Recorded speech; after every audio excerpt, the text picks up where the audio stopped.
one of the major battlegrounds from the moment you got to the network was late night. Talk Right. about what you inherited with Leno versus Letterman. Well, there were a lot of people at NBC who thought NBC had made a mistake, that they should have kept Letterman. I thought long-term Leno could win. But it reminded me of that scene in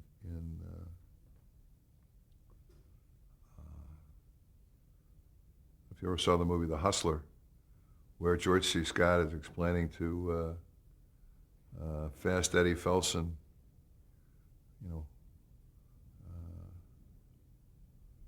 why he's a little afraid of banking him.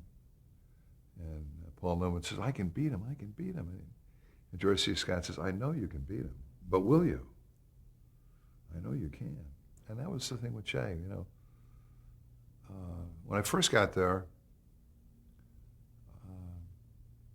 Jay was very reticent about making any changes. He'd come on the air following Johnny. And he was basically doing Johnny's show. And the ratings were about what they were when Johnny was there. And I mean, to me, I could see what the weaknesses were, at least as a viewer. But Jay, geez, we're doing okay, I'm like, okay, we're going to have to wait till Dave comes on. I mean, you knew what was going to happen. You knew Dave was going to come on and just throttle him.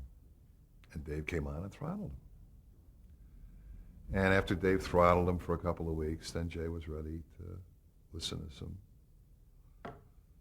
some thoughts. And Warren Littlefield had been instrumental in keeping Jay over Dave, and had a great relationship. Jay trusted Warren. And so we would have a couple of meetings a week just on that show. And then Warren and a couple other people were entrusted to deliver the message. And I mean, we did a lot of, we moved him out of Johnny's studio. I mean, one of the reasons I wanted to do that was I had to get rid of the ghost of Johnny Carson. So we just moved in the studio next door, rebuilt a different set,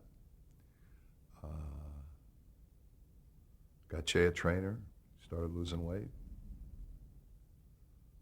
You changed the set. And we sent him out on the road, did some live remotes with the show. And it got his energy level back. I mean, he took a pounding in the press, because the press, Letterman was their guy, and their guy was winning. And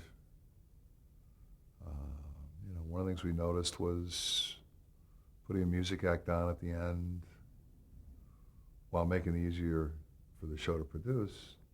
It was a tune-out for the last 5 minutes of the show, which carried over into what ended up being Conan. So we changed that, and we just did way more comedy.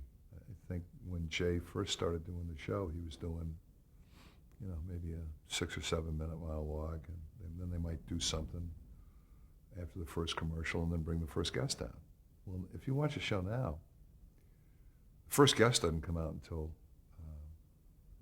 23 to 25 minutes into the show. First guest doesn't normally come out until almost midnight. So Jay's doing, with commercials and everything, 15, 18 minutes of comedy before the first guest comes out. Which is really playing to his strength. Absolutely. Absolutely. That is his strength. And I think David is immensely talented. I think David Letterman is one of the great hosts in the history of television. But in looking at what Jay's strength was, Jay is comfortable. There's an edge to Dave.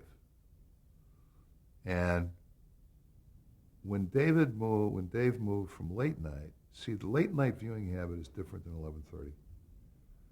Late night viewing habit, you watch 1, 2, 2.5 times a week. 11:30, you watch every night. And so, to me, my perspective was, Dave would come on, kill Jay, but then this is the marathon. And long term, would they end up being more comfortable with Dave and Jay? And my money was that they would be more comfortable with Jay. And we made fine tuning. We made the change with brought Kevin in because there was really no chemistry between Jay and Branford Marsalis. Branford Marsalis. There wasn't any chemistry there. There was like almost a wall up between the two, and that helped. But I mean, at its core, it was all Jay. It's Jay's comedy talent. All we were trying to do was provide an atmosphere where Jay would be comfortable doing his show, not being the guest host for Johnny. And then the more he did his show, the more the audience started to swing back. And then I'll never forget, I used to watch Letterman every night. And we used to have the late night meeting, one of our late night meetings on Wednesday morning. That's why I remember this. It was about 6 months. David Letterman came on the air, and it was like a heavyweight boxer who'd been in the greatest shape of his life coming into the ring, and the first 2 or 3 rounds, he's just pummeling this guy. And that's what happened to Jay. I was watching him every night, and I'm like, he can't keep this up. And it was a Tuesday night, and he did the first 2 segments of his show. And he did a lead to a commercial. And they were a little slow getting off of him going to the commercial. And as they were fading to black, I heard him just sigh. And they came back from commercial, and this may all be in my imagination, but I felt it at the time. And he was just like, he was the human David Letterman. In other words, it was like he'd run the first 13 miles, but maybe he'd run a little too, and I went into the meeting the next morning, and I told all the guys, I said, guys, the race is on. The race is on. And really from that point on, like I said, it could well be my imagination, but I remember it as clear as we were sitting here. And we broke through in New York, and we put billboards up all over New York. It was the first major market that we won. Jay Leno thanks New York for making him number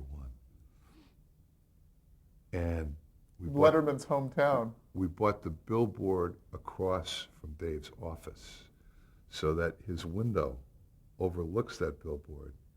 And I don't know what they have on there now, but he had to close the shades on his